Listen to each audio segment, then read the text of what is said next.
Olá pessoal, comandante Leonardo Matos aqui. Esse é o nosso Conexão GEO número 112. Hoje é sexta-feira, dia 18 de dezembro de 2020.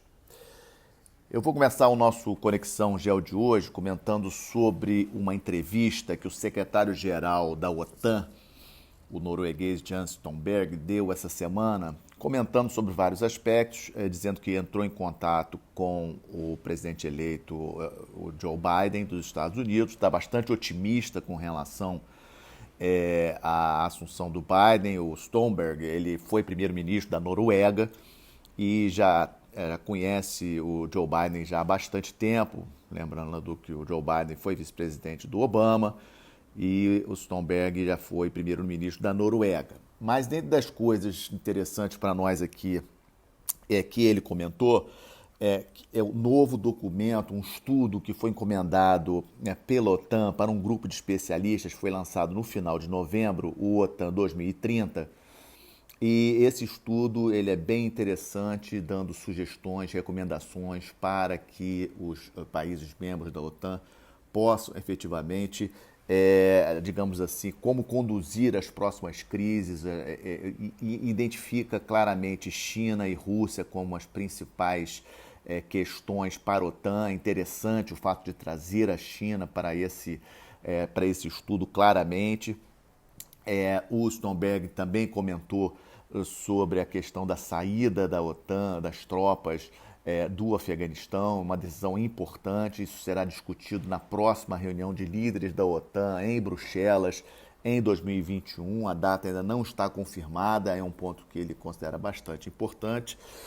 Mas me chamou a atenção que quando nesse documento, nesse estudo da OTAN 2030, feito por especialistas, lembrando, não é uma política da OTAN, né? Isso foi um estudo encomendado para a OTAN por vários especialistas e ele foi divulgado agora no final de novembro. E nesse estudo ele fala sobre a questão do meio ambiente como uma questão importante também para a defesa, o que tem que ser levado em consideração, mas fala especificamente do Ártico e do Atlântico Norte como regiões de preocupação em relação ao meio ambiente.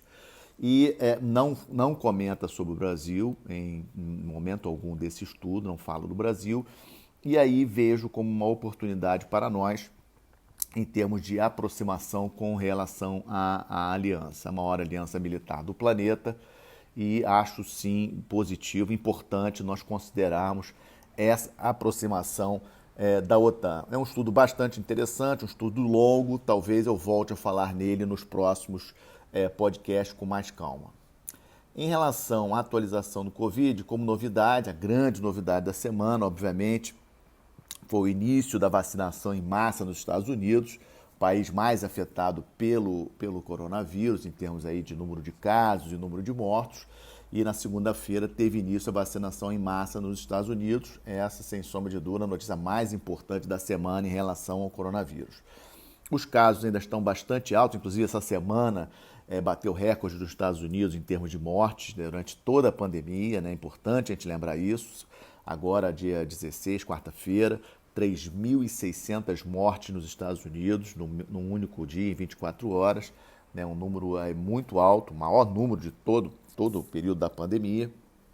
Então é importante lembrar. Alguns países da Europa, por exemplo, como o Reino Unido, estão considerando voltar ao lockdown após o Natal, por questões, obviamente, até políticas, da imagem, né, dos governantes. Estão tentando segurar ao máximo em tocar um lockdown, fechar tudo antes do Natal, mas alguns países estão considerando fazê-lo após o Natal em função dos números.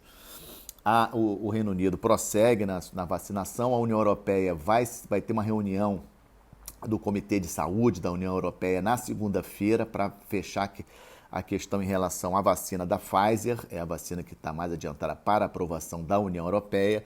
Provavelmente na segunda-feira, dia 21, terá essa aprovação e há uma expectativa de início da vacinação nos países da União Europeia ainda em dezembro. Também uma outra notícia boa.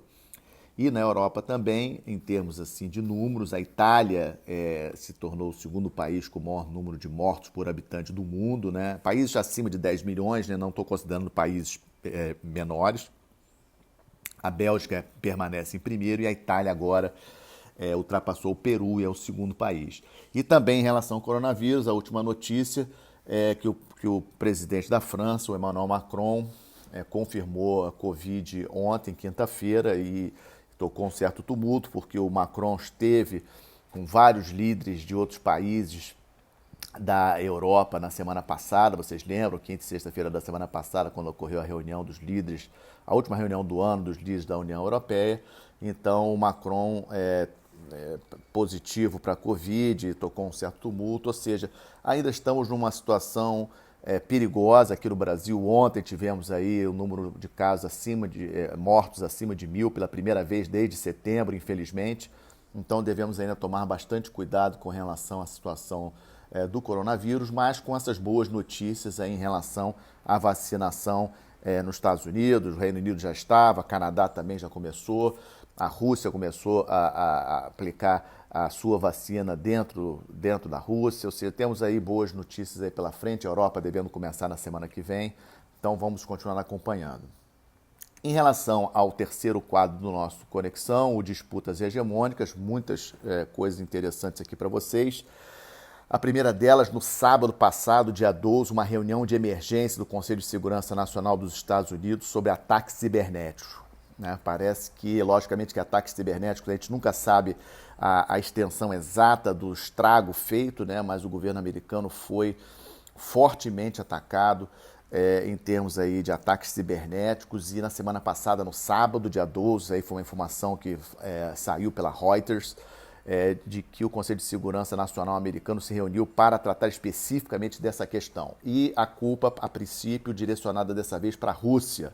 Um grupo russo, alegadamente financiado pelo governo da Rússia, fez fortes intrusões aí em setores do governo americano, ou seja, reforçando, eu já tenho falado isso aqui algumas vezes aqui no Conexão, a importância do domínio cibernético cada vez maior no ambiente aí de crise global, no ambiente de disputas mundiais. Esse grupo financiado se chama Cozy Bear, ou APT-29, e as informações ainda estão assim surgindo lentamente do tamanho dos estragos causados por esse ataque cibernético a vários órgãos do governo dos Estados Unidos. Já na segunda-feira, também uma outra notícia importante, a decisão do Colégio Eleitoral americano em função da eleição do Biden. Eu acho que isso traz uma certa estabilidade para a política internacional, e com isso alguns países que ainda não tinham reconhecido o Biden como vencedor o fizeram, inclusive o Brasil, Rússia, México. Isso eu acho positivo para a estabilidade mundial. Agora é olhar para frente, aguardar aí as decisões do próximo presidente americano, que assume 20 de janeiro, Joe Biden, em relação a questões importantíssimas que ainda não ficaram bem esclarecidas qual será a postura do Biden, principalmente, obviamente, a China, Rússia, Irã e, para nós aqui no nosso entorno, a questão da Venezuela, que é muito importante.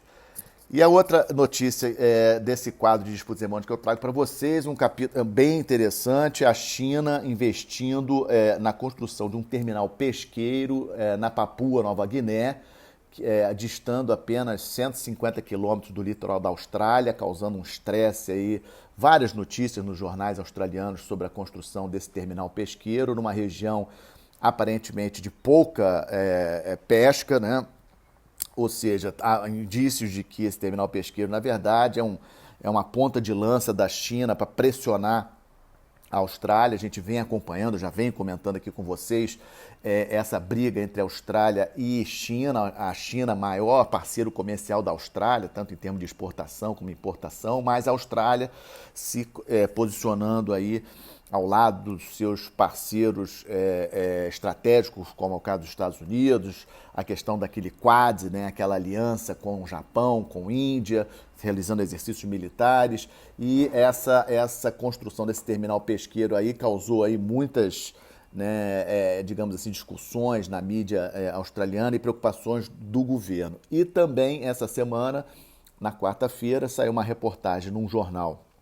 de grande circulação da Austrália, levantando a possibilidade daquela primeira esquadra. Vocês se lembram que eu comentei aqui da possibilidade de reativação da primeira esquadra dos Estados Unidos. A primeira esquadra ela foi desativada nos anos 70 e o secretário da Marinha dos Estados Unidos, em novembro, levantou a possibilidade dela ser reativada. A princípio falou-se em reativar em Singapura, mas a reportagem desse jornal australiano comenta de que Darwin, a cidade de Darwin, que fica ao norte da Austrália, ser a sede dessa primeira esquadra americana.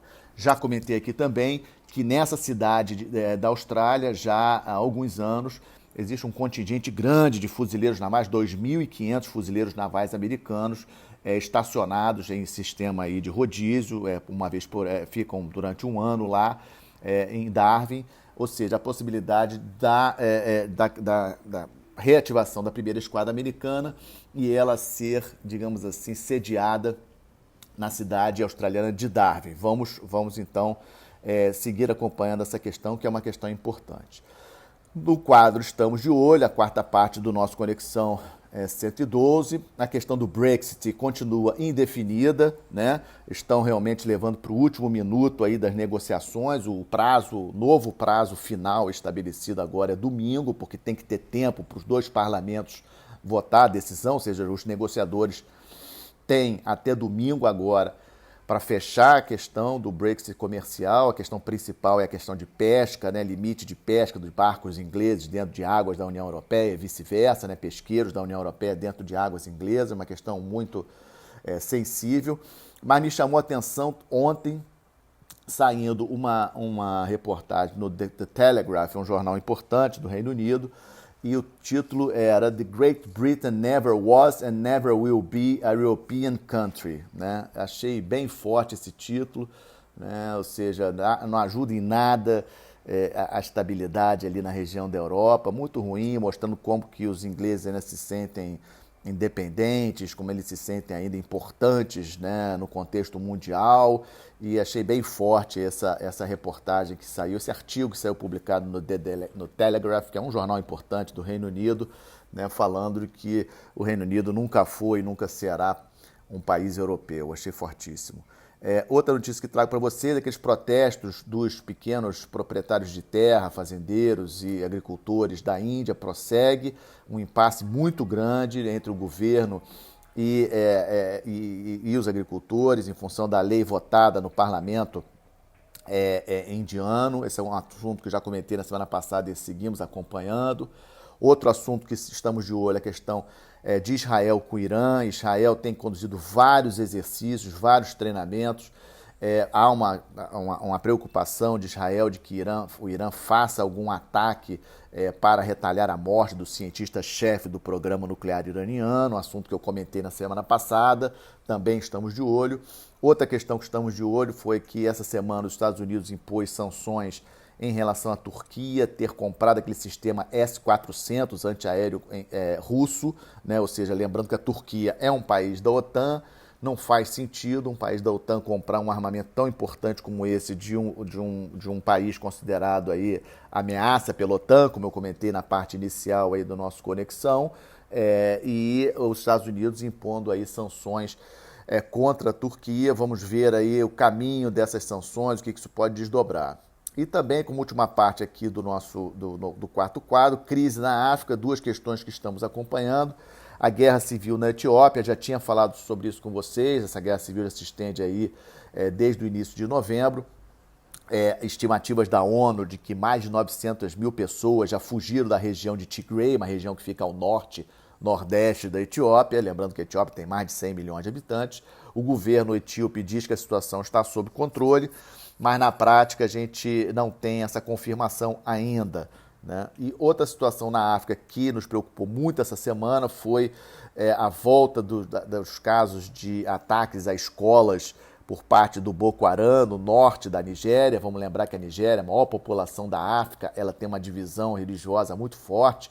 A parte norte do país, ela é de grande maioria muçulmana, e a parte sul, maioria cristã.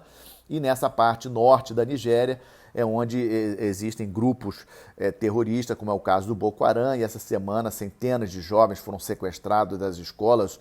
Agora de manhã já li de que alguns deles já foram soltos, já conseguiram, o governo nigeriano conseguiu recuperar alguns deles, então acabou. Por enquanto, as notícias são positivas, mas muito estresse essa semana na Nigéria em função de mais esses ataques a escolas no norte do país. E no nosso último quadro, boa notícia, o Banco Central baixou a expectativa aí de déficit nas contas externas brasileiras para 7 bilhões, se confirmado será o melhor resultado desde 2007, ou seja, é sim uma boa notícia, né? Um déficit aí nas transações correntes brasileiras, isso aí é um resultado positivo para a nossa economia, e também reduziu a previsão de queda do PIB do Brasil esse ano em relação ao ano passado para 4,4%. Vamos lembrar que lá para junho, as estimativas, né, iniciais, até a FMI e outros órgãos, né, falavam em termos de 9,5%, 10% de queda do PIB do Brasil esse ano em relação a 2019.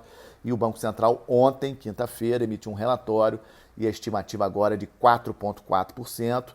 Lógico que é ruim, mas em função desse ano terrível aí para a economia mundial, por exemplo, a União Europeia está com uma estimativa aí de queda da sua economia em relação a 2019 de 7,4%. Então, o Brasil caindo 4,4%, é ruim, mas eu acho sim uma boa notícia comparado com o que nós estávamos esperando aí no início do ano.